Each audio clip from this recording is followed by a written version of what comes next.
Саламатсыздарбы, ободо Лондон BBC эл аралчара спорт жаңылыктары менен тааныштырып, Акчулпан Койчиева. Америкада президенттикке талапкерлерден эрегишкен, айрым учурда бири-бирин басынкан соңку дебатында Трамп шайлоо системасы ага каршы бурмаланганын айтып чыкты. BBC менен маегинде Индонезиянын президенти өкмөттүн химиялык кастрацияны киргизүү саясаты педофилияны жок кылышы мүмкүн дейт.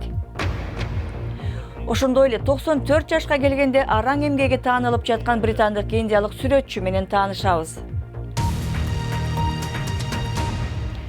АКШда президенттикке талапкерлердин дебаттары аяктап, соңкусу ачуу айтыш менен бүттү. Дональд Трамп менен Хиллари Клинтон бири-биринен ачуу сөздөрдү аянышкан жок. Экөө тең бири-бирин Американын кийинки президенти болууга жарабайт деп айыпташты. Теледебаттын алдында эки талапкер бири-биринин колун кыскан жок. Дебат президенттин алдыдагы саясаты тууралуу башталганы менен тез эле жеке айыптоолорго өттү. Өткөн аптада 9 аял Дональд Трамптан сексуалдык мүнөздө ыдык көргөнүн айтып чыгышкан. Трамп бул дооматтарды четке какты. Биринчиден айтылган окуялар чындыкка дал келбейт. Ал далилденген. Бул аялдарды мен билбейм. Менимче муну ата-андаштарым жасады. Мен аялымдан кечирим да сураган жокмун. Ал бул жерде отурат. Себеби менде күнөө жок. Бул дебатта телешоу катары бааланып, Хиллари Клинтон Трамп орусиялык хакерлердин кибер чабуул жасаганын кубаттады деп белгиледи. Менимче Путин Хиллари Клинтонду сыйлабайт. Себеби ал америкалык президенттин кызматына марионетка келишимге алып жатат.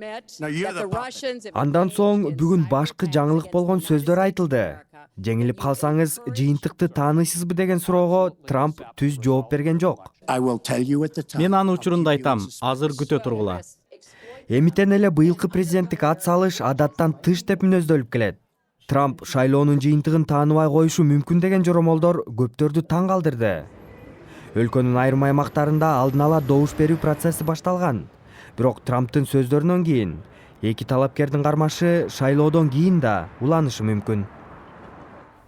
Индонезиянын президенти Жоко Видодо өлкөдө химиялык кастрацияга уруксат берген карама-каршылыктуу мыйзамды жактап чыкты.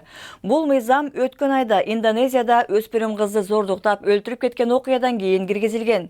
BBC менен маектешкен президент Видодо бул мыйзам педофилия менен күрөшүүнүн эң жигердүү жолу деп айтты. Индонезия адам укуктарын сыйлайт. Биздин конституция адам укуктарын коргойт.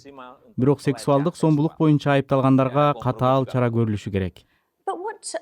Бирок сунушталган чара сексуалдык зомбулукту токтотот деген далилдер барбы?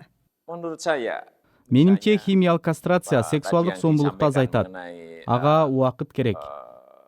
Бул мыйзамды дарыгерлер ассоциациясы кескин сынга албадыбы? Алар мыйзам этикага каршы келет деп айтып, доктурларды химиялык кастрациялоодон баш тарткыла деп чакырбадыбы? Бул маселени кантип чечесиздер? Дарыгерлер баш тартса, ал чоң маселе эмес. Биз башка дарыгерлерден сурансак болот. Мисалы, аскер доктурларынан. Алар бачабаздарга химиялык кастрация жасашабы? Көп адамдар аны жасагысы келет. Ким жасайт деген маселе жок. Башка жолдор жокпу? Бул маселе көп эле өлкөлөрдө курчтурат, бирок алардын баары химиялык кастрациялоого кайрылган жок. Аны Индонезиянын дарыгерлери чечет. Сот химиялык кастрациялоо боюнча өкүм чыгарса, аскер доктурлар болобу, өкмөт дарыгерлериби айтылган жаза ишке ашат. Сиздер BBC Кыргыз кызматынын эл аралык жаңылыктарын көрүп жатасыздар. Программабызды улантабыз. Ирактын премьер-министри билдиргендей, Мосул шаарын ислам мамлекети аттуу топтон кайра тартып алуу боюнча ири чабуул болжогондон тезирээк жүрүп жатат. Ирактын атайын күчтөрү чабуулдун 4-күнүндө кармашка кошулду. Күрд согушкерлери Ирак армиясы менен бирге түндүк тараптан чоң чабуулга өттү. Орусиялык жана сириялык күчтөр Алеппо шаарындагы чабуулунда кыска тыныгууну баштады. Асадты жактаган күчтөр 250 миңдей тургундун шаардан чыгып кетишине жол бериш үчүн ар бир күнү 11 саатка чабуулду токтотуп турушаарын билдирди. Эки атайы коридор аркылуу согушкерлер дагы куралы менен кошо чыгып кете алат. Орус президенти Владимир Путиндин германиялык жана француз кесиптештери менен татаал мүнөздөгү сүйлөшүүлөрүндө Орусиянын Сириядагы аскердик аракеттери талкууга алынды. Ал эми Украина маселесинде лидерлер тынчтык келишимине жетүүнүн жол картасын иштеп чыгууга макулдашты. Марс планетасына кечээ конууга аракет жасаган европалык космостук аппарат ушуну менен жок болду деген кооптонуулар болуп жатат. Окумуштуулар ага эмне болгону белгисиз экенин айтууда. Скиапарелли роботу Марска конууруна 1 мүнөттөй калганда анын сигналдары жок болуп кеткен. 1950 жылдардан бери Британияда отурукташкан Түштүк Азиялык мигранттарды тартып келген сүрөтчү 94 жашка чыгып биринчи жолу өз эмгектеринин көргөзмөсүн өткөрүүдө. Маганхвай Пател өзү Индиядан Британияга 1951 жылы келген. Ошондон бери өз коомчулугунун жашоосун сүрөттө чагдырып келет. Бул портреттер ондогон жылдар мурун тартылган. Эми алар искусство катары бааланууда. Сүрөттөрдү тарткан Мастержи 94 жашка чыкты. Ал фото сүрөт тартууну хобби катары кызыгып баштап, кийин бизнеске айланткан. 2 кабат үйдүн үстүндө үй бүлөсү менен жашап, астыңкы кабатын студия катары колдонгон. Индиялык фотографтар жок болчу. Мен биринчиси болдум. Ал себептен мени көргөндө баары сүйүнүп, досторум көп болчу. This is the new Coventry. Ковентри 50-60 жылдары тез өнүккөн. Экинчи дүйнөлүк согуштан кийин шаар кайра курулуп, көптөгөн мигранттар иш издеп, үмүт менен бул аймакка келген.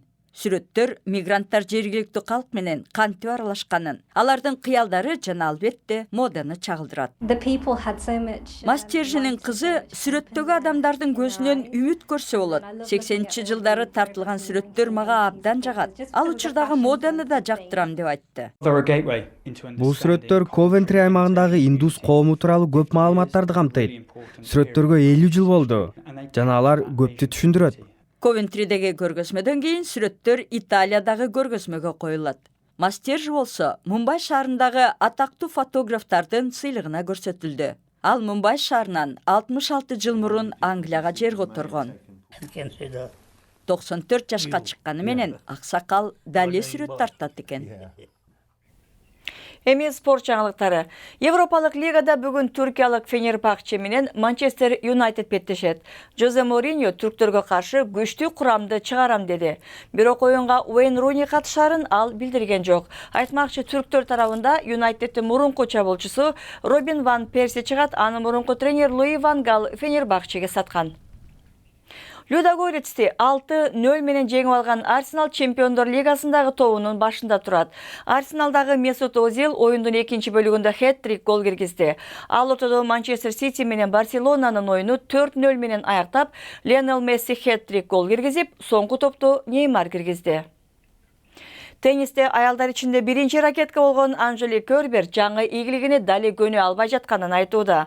28 жаштагы германиялык теннисчи өткөн айда жылдагы экинчи жолку чоң шлемди АКШ ачык чемпионатында утуп алып, теннисчи аялдардын алдыңкысы болду.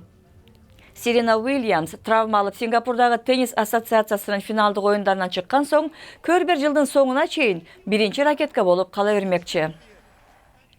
Жаңылыктардын соңунда өз кесибинин маанисин жактап, кишилер күндө эле көчөгө чыга бербейт эмеспи? Бирок жүздөгөн клоундар так ошол кесибин жактап көчөгө чыгышты. Анткени соңку учурларда коркунучтуу клоун деген көрүнүш жайылып кеткен эле. Клоун кийимчен бирөөлөр кишилерди коркуткан, атөгөр кол салып өлтүргөн дагы учурлар болгон. Андыктан Мексикада чогулган клоундар биз коркунучтуу эмеспиз деп айтууда. Ушундай дейт клоундар. Бул жана башка жаңылыктар азыр интернет сайтыбызда турат. Биздин дарек bbc-kыргыз.com. Сайтыбыздан соңку эл аралык жаңылыктарды окуп, радиосу дагы таап уксаңыздар болот. Лондондо командасынын атынан бүгүнкү берүүнү көргөнүңүздөргө ыраазычылык билдиребиз. Саламатта болуңуздар.